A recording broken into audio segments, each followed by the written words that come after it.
হরে কৃষ্ণ। সকলের চরণে জানাই সশ্রদ্ধ প্রণিপাত। আপনাদের সবাইকে জানাই দৈনিক গীতামৃতের ষটচত্বারিংশ অর্থাৎ ৪৬তম পর্বে সুস্বাগতম, কৃষ্ণপ্রীতি এবং শুভেচ্ছা। দৈনিক গীতামৃতের আজকের এই পর্বে আমি আপনাদের নিকট আলোচনা করব ভগবদ্গীতার দ্বিতীয় অধ্যায়ের ১০ম শ্লোক। আপনারা সকলে ধৈর্য এবং মনোযোগের সহিত সম্পূর্ণ ভিডিওটি শেষ পর্যন্ত দেখুন এবং শ্লোকের মাহাত্ম্য এবং তাৎপর্য হৃদয়ঙ্গম করার প্রচেষ্টা করুন। আমি শুরু করছি, আপনারা সাথেই থাকুন। ওম নমো ভগবতে বাসুদেবায়, ওম নমো ভগবতে বাসুদেবায়, ওম নমো ভগবতে বাসুদেবায়। শ্রীমদ্ ভগবদ গীতা দ্বিতীয় অধ্যায় সাংখ্য যোগ। তো শ্লোকটি হচ্ছে সঞ্জয়ের। ওম তমোবাচ ঋষিকেশ প্রহসন্নিব ভারত সেনয়োর উভয়োর মধ্যে বিষিদন্তম ইদম বচ। অনুবাদ: হে ভারত, সেই সময় স্মিত হেসে শ্রীকৃষ্ণ উভয় পক্ষের সৈন্যদের মাঝখানে বিষাদগ্রস্ত অর্জুনকে এই কথা বললেন।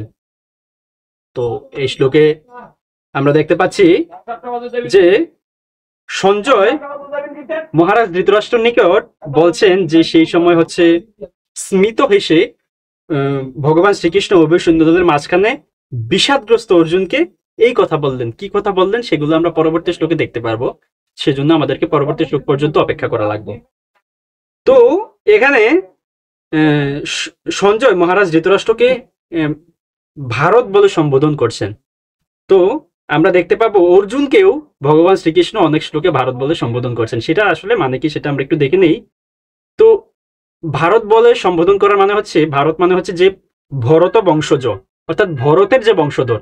এই ভরত কিন্তু ভগবান শ্রী রামচন্দ্রের কনিষ্ঠ ভ্রাতা ভরত নয়, এটা হচ্ছে কুরু বংশের একজন পূর্বজ। অর্জুন, দুর্যোধন, ধৃতরাষ্ট্র, পাণ্ডু আদি তাদের পূর্বজ, তার নাম ছিল ভরত, এবং তার নামানুসারেই তারা হচ্ছে ভারত বলে বা ভরত বংশজ বলে সম্বোধন হয়েছিল, এবং তার নাম অনুসারে কিন্তু বর্তমান ভারতবর্ষ এবং মহাভারতের নাম হয়েছিল। সেটা আমাদেরকে খেয়াল রাখতে হবে। এবং এখানে দেখতে পাচ্ছি যে অর্জুন কান্নাকাটি করে একরকম একটা অবস্থা হয়ে গেছে। অর্জুন একদম যুদ্ধ করবে না, তার চোখ অশ্রুসিক্ত ছিল, খুব বেদনাদায়ক ছিল, এবং সে খুব বিষাদগ্রস্ত ছিল। তার শরীরের অবস্থা খুব অন্যরকম ছিল, শরীর মনের অবস্থা খুবই হচ্ছে সংকটাপন্ন। ওই রকম পরিস্থিতিতে ভগবান শ্রীকৃষ্ণ স্মিত হাসছেন। তার মানে আমরা এখান থেকে আরেকটা বিষয় শিক্ষা গ্রহণ করতে পারি, সেটা হচ্ছে আমাদেরকে সবসময় হাসি খুশি থাকতে হবে। হাসি আমাদের নিজেদের কষ্ট যেরকম দূর করতে পারে, অন্যের কষ্ট দূর করতে পারে। আমাদের হাসি, আমরা হাসি দেবার কারণে নিজেদের কষ্ট দূর হবে, আমাদের হাসি দেখার কারণে অন্যজনের কষ্ট দূর হতে পারে। আচ্ছা, সেটা আমরা দেখতে পাচ্ছি। এবং কাউকে উপদেশ প্রদানের সময় কখনো হচ্ছে রুক্ষভাবে, রূঢ়ভাবে বা ক্রুদ্ধ হয়ে নয়, অবশ্যই হাসি মুখে উপদেশ প্রদান করতে হবে। আমরা এই শ্লোক থেকে সেটা ভগবান শ্রীকৃষ্ণের আচরণ থেকে আমরা শিক্ষা পাচ্ছি। আচ্ছা, ভগবান শ্রীকৃষ্ণ কেন হাসলো তাহলে? কারণ অর্জুন একজন হচ্ছে জ্ঞানী ব্যক্তি হওয়া সত্ত্বেও, একজন ক্ষত্রিয় হওয়া সত্ত্বেও, একজন হচ্ছে যথেষ্ট হচ্ছে বাস্তবমুখী ব্যক্তি হওয়া সত্ত্বেও তার সম্মুখ থেকে এইরকম কথাবার্তা শুনে দুর্বলতা জনিত, মহাচ্ছন্ন জনিত বা বিভিন্ন ভাবে সে যেরকম হচ্ছে জাগতিক ভাবে যুক্তি অবতারণা করছেন, সেগুলো দেখে ভগবান শ্রীকৃষ্ণ আসছিলেন। আরেকটা জিনিস হচ্ছে, অর্জুন এবং শ্রীকৃষ্ণ ছিলেন সখা, তাই সখা হিসেবে তারা কিন্তু সমপর্যায় ভক্ত। বন্ধু আর বন্ধু তো অবশ্যই সমপর্যায় ভক্ত, তাই না? কিন্তু বন্ধু হয়ে বন্ধুর নিকট সে আত্মসমর্পণ করছে, বন্ধু হয়ে বন্ধুকে সে গুরু হিসেবে গ্রহণ করছে। তো এখান থেকে আমরা আরেকটা বিষয় শিক্ষা গ্রহণ করতে পারি যে গুরুর আসলে বয়স বিচার করার মতো না। গুরুর বয়স বিচার করতে হয় না, গুরুর জ্ঞান বিচার করতে হয়, গুরুর ভক্তি বিচার করতে হয়। সেই বিষয়টা আমরা দেখতে পাচ্ছি।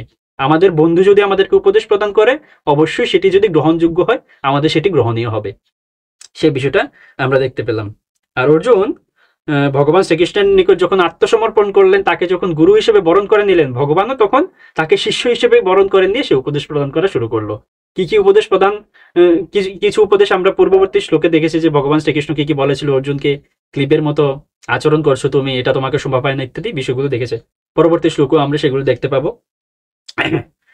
তো উভয় পক্ষের সৈন্যদের মাঝখানে বিষাদগ্রস্ত অর্জুনকে যে কথাগুলো বললে সেগুলো আমরা দেখতে পাবো। অর্থাৎ উভয় পক্ষের সেনাদলের মাঝখানে যে অর্জুন বিষাদগ্রস্ত হয়েছিল, আমরা যে বিষাদ যোগ পাঠ করেছিলাম, সেই বিষাদ যোগ অর্জুন যুদ্ধের প্রতি বিষাদ প্রকাশ করছিল, স্বাদ প্রকাশ করছিল না, সেটা আমরা দেখেছি। তো এতটাই। এখন শ্রী প্রভুপাদ এই শ্লোক সম্বন্ধে কি মন্তব্য করছেন সেই বিষয়টা আমরা তাৎপর্য থেকে দেখে নিই। তাৎপর্য: দুই অন্তরঙ্গ বন্ধু ঋষিকেশ ও গুরাকেশের মধ্যে কথোপকথন হচ্ছিল। বন্ধু হিসেবে তারা দুজনেই ছিল সমপর্যায় ভক্ত, কিন্তু তাদের মধ্যে একজন স্বেচ্ছাকৃত ভাবে অপরের শিষ্যত্ব বরণ করলেন। শ্রীকৃষ্ণ হাসছিলেন, কারণ একজন বন্ধু একজন শিষ্য হতে মনস্থ করেছিলেন। পরমেশ্বর হওয়ার ফলে সকলের প্রভুরূপে তিনি সবসময়ই পরম নিয়ন্তা, কিন্তু তা সত্ত্বেও তিনি তার ভক্তের বাসনা অনুযায়ী তাদের বন্ধু, পুত্র বা প্রেমিক হতে সম্মত হন। কিন্তু তার ভক্ত যখন তাকে গুরুরূপে বরণ করলেন, তিনি তৎক্ষণাৎ গুরুর ভূমিকা অবলম্বন পূর্বক গুরুবোধ গাম্ভীর্য সহকারে উপদেশ প্রদান করলেন।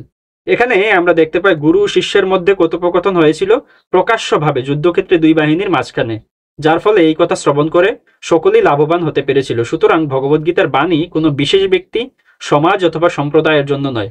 এই বাণী সকলের জন্য এবং শত্রু মিত্র নির্বিশেষে সকলেই তা শ্রবণ করার জন্য সমান অধিকারী। তো এই বিষয়টা আমরা দেখলাম, এবং এখানে যেটা দেখতে পাচ্ছি সেটা হচ্ছে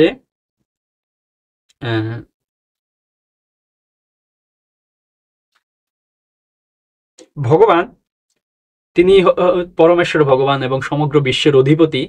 তা সত্ত্বেও ভক্ত তাকে যে রূপে পেতে চায় তিনি তাকে সে রূপে সাক্ষাৎ করেন। যেমন অর্জুন সখা রূপে চেয়েছিল, তিনি সেটা পেয়েছিল। গুরু রূপে চেয়েছিল, সেটাও পাচ্ছে। কেউ বন্ধু, পুত্র, প্রেমিক, অর্থাৎ যেই রূপে চান ভগবান তাকে সেই রূপেই তার নিকট ধরা দেবার চেষ্টা করেন। সেই বিষয়টা আমরা ভগবানের কৃপাপরায়ণতা এখানে দেখতে পাচ্ছি। এবং ভগবান যে হচ্ছেন পরম গুরু, এটাও এই শ্লোক থেকে আমরা দেখতে পাচ্ছি। অর্জুনের শরণাগতিতে সাড়া দিচ্ছেন।